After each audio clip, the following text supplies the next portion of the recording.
பூராடத்துக்கு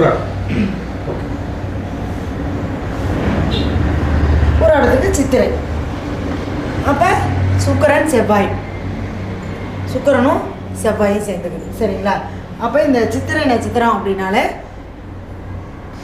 நம்ம செவ்வாய்னா என்ன சொன்னேன் நான், நிச்சயமாக அந்த பெண்கள் சம்மந்தப்பட்ட கர்ப்பப்பை இது சம்மந்தப்பட்ட பிரச்சனைகள் வரும்.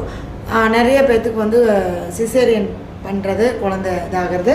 அடுத்தது என்னென்னா கொஞ்சம் அந்த கர்ப்பப்பையில் அப்பப்போ நமக்கு கட்டிகள் இது மாதிரியான பிரச்சனைகள் கொடுக்கும். நான் உடம்புல வந்து ஒன்றும் ஸ்பீடாக ரத்தம் ஓடும், இல்லைன்னா கொஞ்சம் அந்த ரத்த ஓட்டம் கம்மியாக இருக்கும். இதன் மூலமாகவும் நமக்கு செவ்வாய் சார்ந்த நமக்கு டென்ஷனு.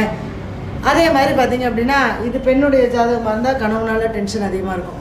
இது ஆணுடைய ஜாதகமாக இருந்தால் சகோதர உறவு, அதே மாதிரி மண் மனை பூமி.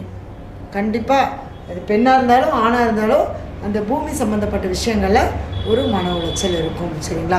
ஏதோ ஒன்று அதை பற்றின ஒரு சிந்தனை, ஒரு கவலை ஒரு நாளைக்கு ஒரு முறையாவது வந்து போகும். சரிங்களா?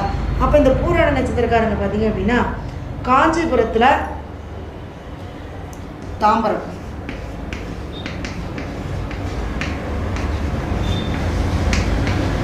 நல்லிணக்க ஈஸ்வரன், இதெல்லாம் பார்த்திங்கன்னா இந்த கோயிலெல்லாம் வெளியிலேயே நிறைய பேர்த்துக்கு தெரியாது. நிறைய பேர்த்துக்கு இந்த கோயில்கள் எங்கே இருக்குன்னே தெரியாது. நம்ம தான் என்ன பண்ணோம், கண்டுபிடிக்கணும். சரிங்களா?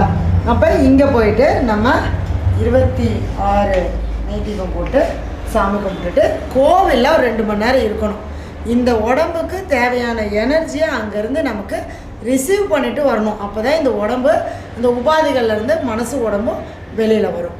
இது வந்து நமக்கு அந்த கோச்சாரத்தில் கிரகங்கள் பயணப்படும் போது நமக்கு அந்த பிரச்சனையை அதிகப்படுத்தி கொடுக்கும். சரிங்களா? சரி, அடுத்தது உத்திராடம்.